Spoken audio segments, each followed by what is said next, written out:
Isang mapagpalang umaga po sa ating lahat. Muli ako si Mia Sebastian and welcome to our daily devotion with Pastor Russell Ocampo. And today our devotion takas about bakit ang kaligtasan ay by works din. So our concept is all about grace. So ang biyaya ng Diyos ay ang kanyang kabutihang ibinibigay ng malaya sa mga taong karapat-dapat lamang sa kaparusahan. Hindi ito maaaring kitain, hindi ito karapat-dapat, ngunit ito ay labis-labis na ibinuhos sa atin.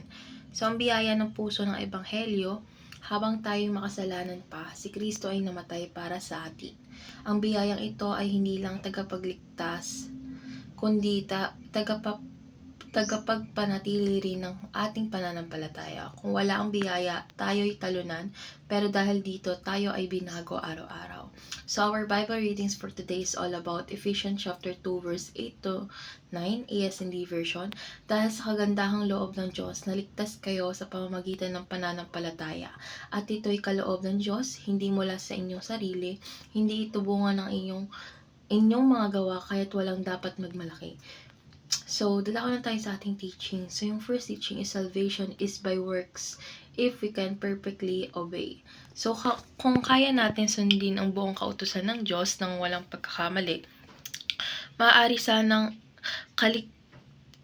sanang kaligtasan ay dahil sa gawa. Ngunit dahil tayo ay makasalanan or nagkasala, wala ning isa mang makakapagligtas sa kanyang sarili. Kaya't imposibleng maligtas sa pamamagitan ng sariling gawa. Second is salvation is by works of Christ perfected in us. So, ang ginawa ni Jesus Christ sa krus ay perpektong pagsunod at sakripisyo sapat upang iligtas tayo. Siya ang gumawa ng lahat ng hinihingi ng Diyos na hindi natin magawa. Tayo ay naliligtas dahil sa kanyang ginawa, hindi dahil sa ating ginawa or nagawa. Last teaching is salvation is by God's grace and not by human works. So, ang kaligtasan na hindi gantimpala sa mabubuting gawa, kundi isang kaloob na hindi natin kayang bayaran.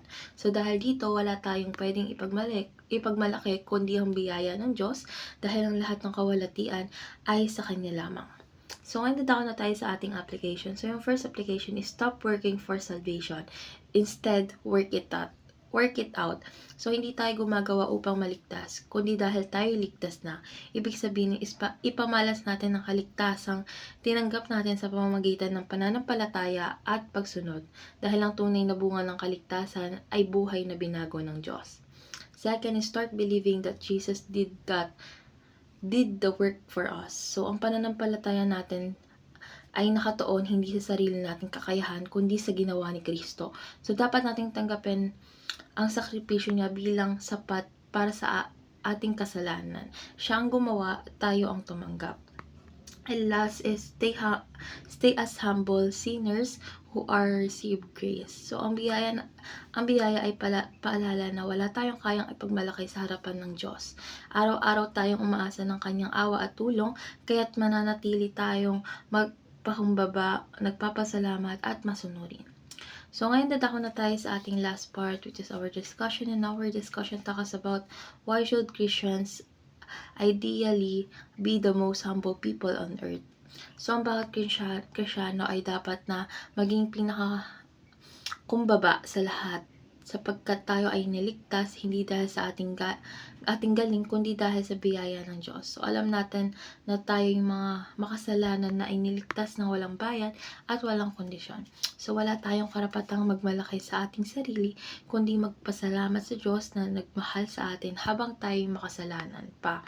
So, ang ating kababaang loob ay dapat magsilbing patotoo ng Ebanghelyo sa mundo na ang kaligtasan ay hindi nakikita, kundi tinatanggap sa pananampalataya.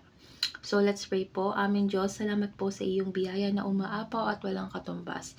Lord God, patawarin mo po kami sa tuwing sinusubukan namin kitain ang iyong pag-ibig at turuan mo po kaming magtiwala sa ginawa ni Kristo para sa amin. Lord God, hayaan mong mamuhay kami ng may kababaang loob, puno ng pasasalamat at may pananabik na ibahagi ang biyayang ito sa iba. Sa pangalan ni Jesus, Amen.